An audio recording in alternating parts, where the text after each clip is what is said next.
Olá, gente querida! Hoje é terça-feira, dia 20 de dezembro. Estamos cada vez mais próximos ao Natal do Senhor. E é uma alegria imensa compartilhar a Santa Palavra de Deus neste tempo finalzinho do Advento, às vésperas do Natal. Estamos meditando os textos do chamado Evangelho da Infância, segundo o evangelista São Lucas. Ontem nós meditamos a anunciação do anjo Gabriel a Zacarias, o nascimento de João, e hoje é a anunciação do anjo Gabriel a Maria, anuncia o nascimento de Jesus. Obrigado por sua companhia, obrigado por estar conosco todos os dias aqui no canal do YouTube Dom Paulo Jackson. Obrigado por nos acompanhar pela Rádio Maria, pelos podcasts. Obrigado por comentar em nossa página. Muito obrigado. Estamos concluindo um ano inteiro, sem falhar um único dia. Às vezes cansado, às vezes com sono, às vezes tendo chegado de uma paróquia do interior de madrugada, cochilando diante da gravação, mas mesmo assim, procurei sempre manter a fidelidade todos os dias, para que a gente possa ter acesso à Santa Palavra de Deus. Vamos acompanhar o texto do Santo Evangelho, de Lucas, capítulo 1, versículos 26 a 38.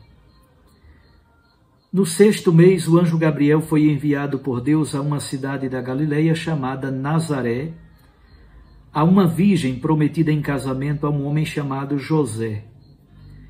Ele era descendente de Davi e o nome da virgem era Maria. O anjo entrou onde ela estava e disse: "Alegra-te, cheia de graça, o Senhor está contigo." Maria ficou perturbada com estas palavras e começou a pensar qual seria o significado da saudação. O anjo então disse-lhe: "Não tenhas medo, Maria, porque encontraste graça diante de Deus. Eis que conceberás e darás à luz um filho a quem porás o nome de Jesus.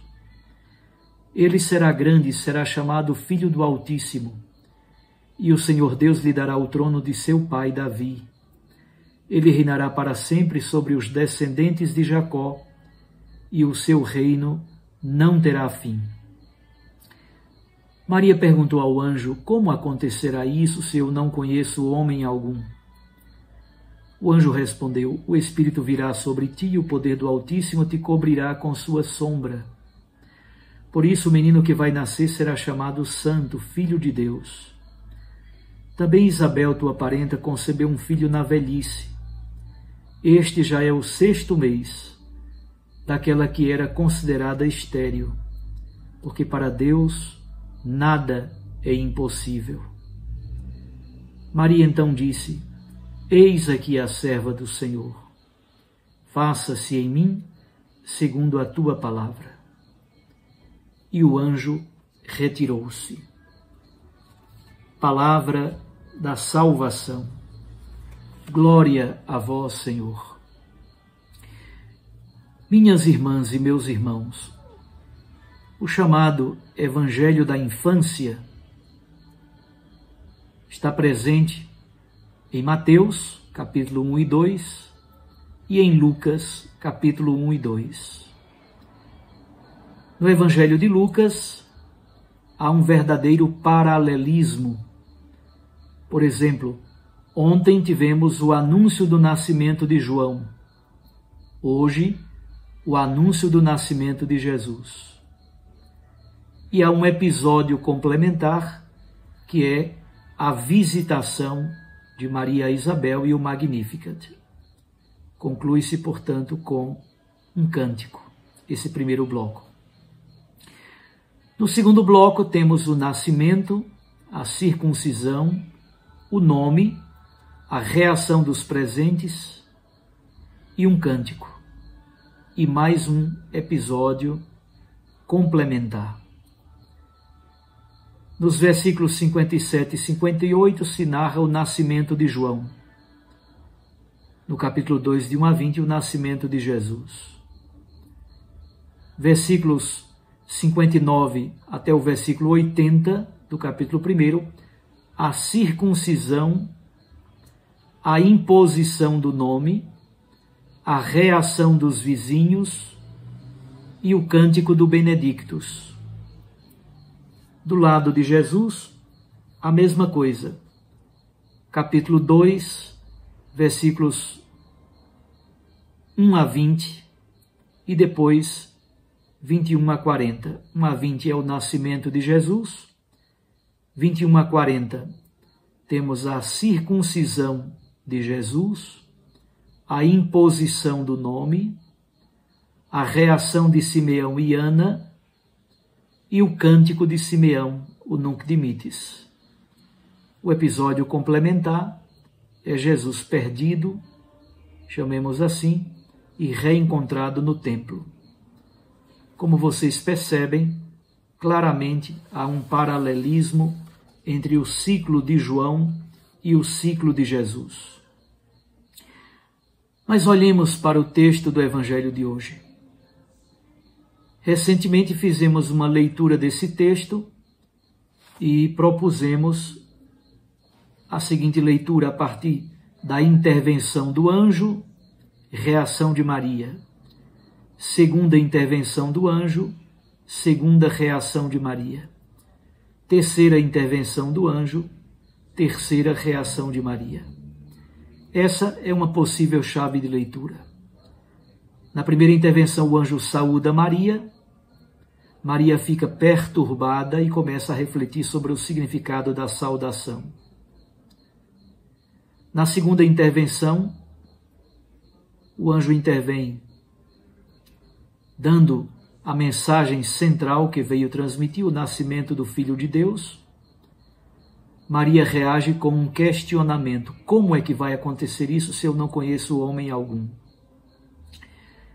A terceira intervenção do anjo é para explicar como vai acontecer. A reação de Maria é: eu sou a serva do Senhor, cumpra-se em mim sua palavra. Essa é uma possibilidade de leitura. Intervenção do anjo, reação de Maria. Intervenção do anjo, reação de Maria. Intervenção do anjo, reação de Maria. Mas eu queria hoje propor uma outra leitura. A primeira coisa que eu queria lhes dizer: esse texto nos ajuda a compreender como Deus ama os pequenos. Deus não escolheu os palácios de Jerusalém, ou de Cesareia Marítima, ou os palácios de Herodes espalhados pelos vários cantos do reino. Não.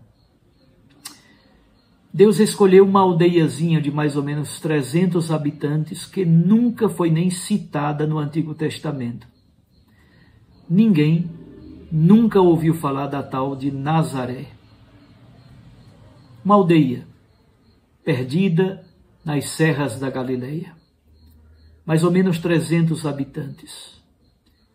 Israel já é periférico na grande estrutura do Império Romano. A Galileia é mais periférica ainda dentro de Israel, porque é uma terra de gente considerada misturada com o paganismo, uma terra impura, de gente ignorante que não conhece a lei. Além disso, uma terra de gente que de vez em quando se rebelava contra o Império Romano, revoltosos. Dentro da Galileia, Nazaré é mais periférica ainda. E dentro de Nazaré, uma virgem, uma adolescente, uma menina praticamente. Pobre, desvalida, simples, não é uma princesa dos palácios. Maria compreende no nível da fé, mas ela tenta compreender também com a razão. Ela não duvida. Mas aqui há outro elemento interessante. A fé precisa de uma margem de razoabilidade. A fé não infantiliza a gente. A fé não nos deixa tontos, estúpidos. Não. Por isso Maria pergunta, como? Como vai? Como vai acontecer isso? A fé pede um elemento mínimo de razoabilidade. Mas eu gostaria de relembrar 7 elementos sobre Nossa Senhora nesse texto. O primeiro é o nome, Maria. Há várias raízes para o nome Maria. Muitos estudiosos preferem a raiz egípcia, daí veio Miriam. Se de fato a raiz do nome é aquela egípcia, o nome Maria significa amada de Deus. Eu prefiro sempre essa etimologia.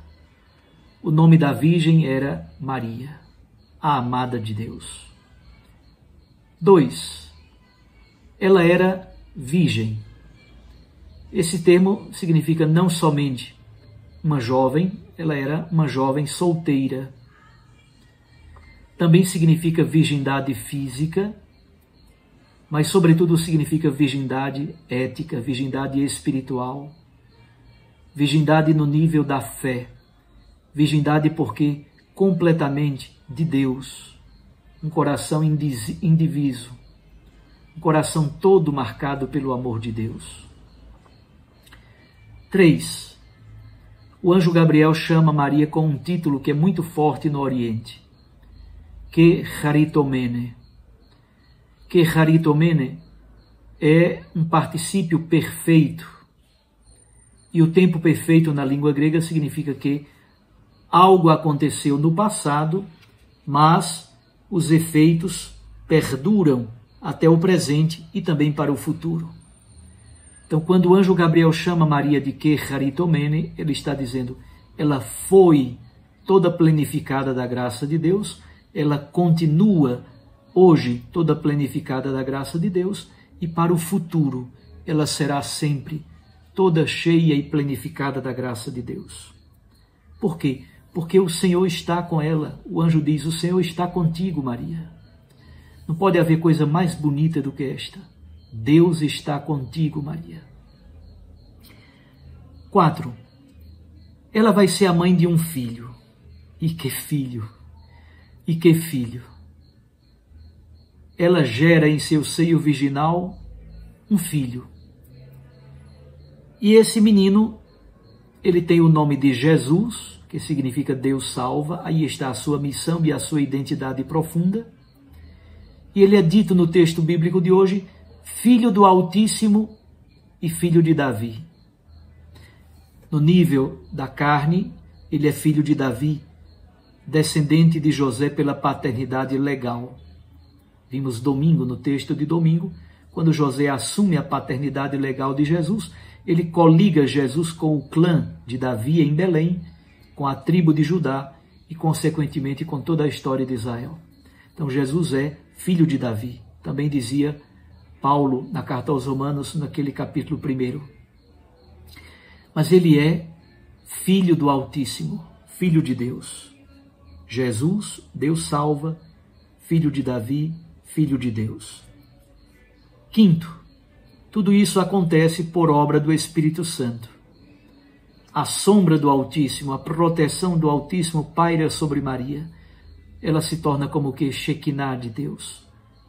A Shekinah, a morada do Altíssimo, paira sobre Nossa Senhora. 6. Diante de tanta grandeza e de tanta beleza, Maria encontra o título mais adequado para a sua existência. Eu sou a serva do Senhor, servidora de Deus. Aqui está o grande título de Maria Santíssima.